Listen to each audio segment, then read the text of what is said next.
standing up, could you please sit down and get into a seat so that so there aren't so many people moving around?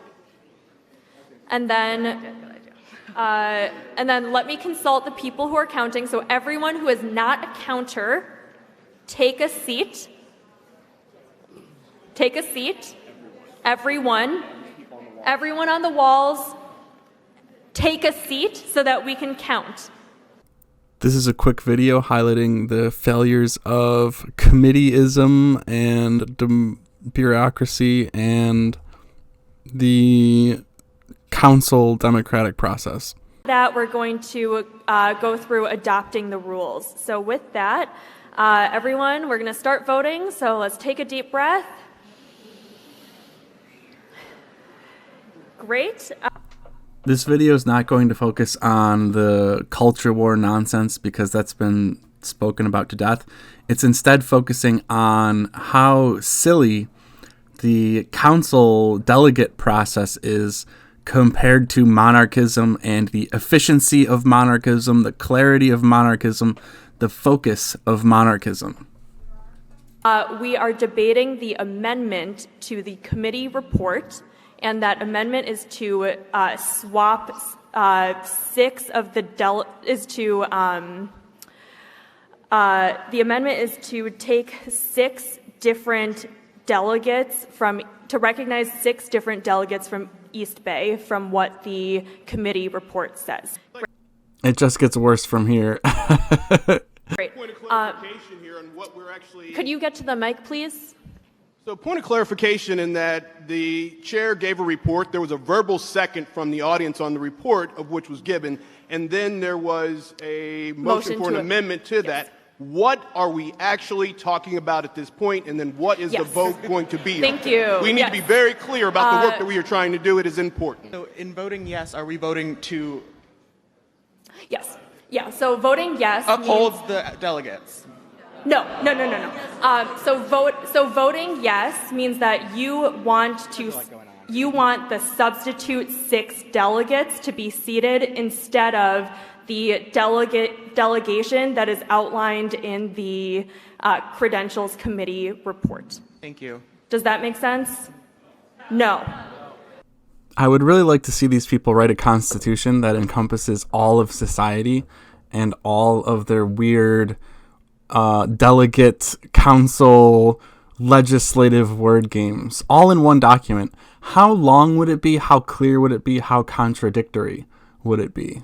Now, is there any further debate on the Credentials Committee report? Point.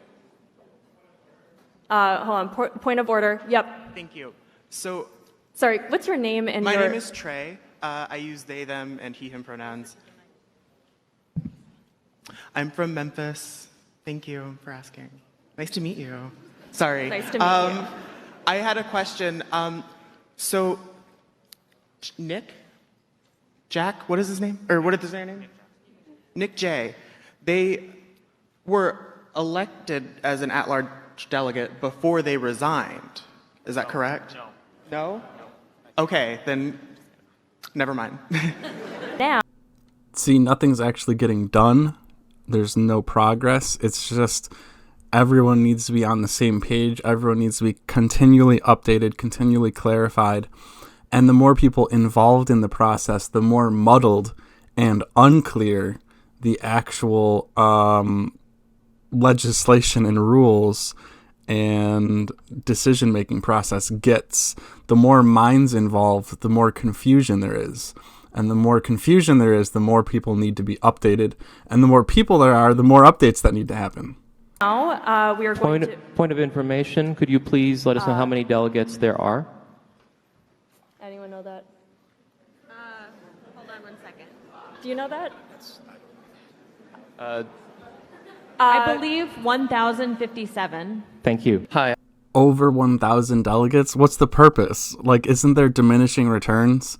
I don't understand why you need so many people in the creative process. For the social contract, there pretty much was me and Barry. for the articles of syndication, it was me and Barry. And then for the Panarchist Constitution, it's just me. So I don't really see, there's obviously a diminishing returns in all creative pursuits because the too many minds is too unfocused. It's too muddled. It's too unclear. And the decisiveness of the creative process also breaks down as you add more people, as you add more minds. If you actually think about the creative process, all it really is a series of decisions. So focus and decisiveness is at the heart of all creativity. Thank you, Chair. Nick, he, him, his from Twin Cities. This is on behalf of a delegate who's currently in the remote room. They say that it is very hard to see the screens and cannot get a URL. Rebecca, are you ready to share what's going on? Yeah, I'm pretty sure that we've hit the Opavert server too hard, and I'm going to go call Jeff. Point of information then? Yes. Okay. I'm old school, folks, and it's probably some technical problem that we can't solve. So my point of information is really a question. Is it possible that we do this the old-fashioned way and have the yeses on one side of the room and noes on the other? Would that be possible for the chair to do? I would suggest not doing that because there's going to be a little bit too much motion. It's just downhill from here, and I promise you what they're voting on is probably some nonsensical bureaucracy. Take a hand count right now, and hopefully this online voting system will work soon. When a counter has gone around and confirmed, like nodded at you or something. And the delegate who brought clickers. You can lower your hand. But only when the person who's like counting has like verbally or confirmed with their body language that they've counted your vote. Point of personal privilege, please. Yes, what's your personal privilege? Hi, so I know that this is kind of annoying. I know it's taking a while, but we want this to be done right. We are a democratic organization. We want to do this right. You can tell by the murmuring in the crowd that people are losing faith. I myself watched some of the counters not count some of the votes. And it may have been a mistake, but maybe we need to do this a different way. Okay, everyone, by a vote, all the counting has happened. By a vote of 523 to 443, that passes. And so we will, sorry, if we could respect our comrades. I'm rising to speak against this amendment to the rules as it would inhibit the democracy that is inherent to our organization. If you look at it, most of the time that has been wasted in this body was not wasted on debate. It was wasted in vote after vote after vote and voting on whether we're going to vote on voting. It is ridiculous, and this resolution would not save us any time. You could hear it in his voice. He's crushed. His idealism is crushed. When we're raising our placards, when we transition between the votes, can we slow down a little bit because it's starting to get confusing for people? Thank Totally. you. Yep. It would have to be after the. Sorry, that's a point of debate. That's not actually. Well, no. I mean, it doesesn't make any sense. No, that's out of order. Doesn't Sorry, make any sense. we've ended debate. Okay, so now we're going to vote. I have a point of order. What happens if there's conflicting amendments? So I feel like we don't know is not an acceptable answer, but that's a point of debate. I know. Yeah, that's a point of debate. Okay. Vote. All those in favor Point of inquiry? What's your point of inquiry? As it stands, this is Daniel Ray from Piedmont, he, him pronouns. As it stands right now, can we make amendments to resolutions and constitutional bylaws stand? Okay. They can't make amendments? Why not? Isn't this the whole point of the convention? A monarch's decisiveness is not beholden or submissive to anyone, and this is where his power and focus comes from. Thank you. Okay, so all those in favor of adopting the convention rules, please raise your placards. All those opposed? That passes. We now have convention rules. Okay, awesome. And now we are going to move into... Hold on one second. Okay, so we are a bit behind schedule. People traveled from all over the country to be there, 1,000 people.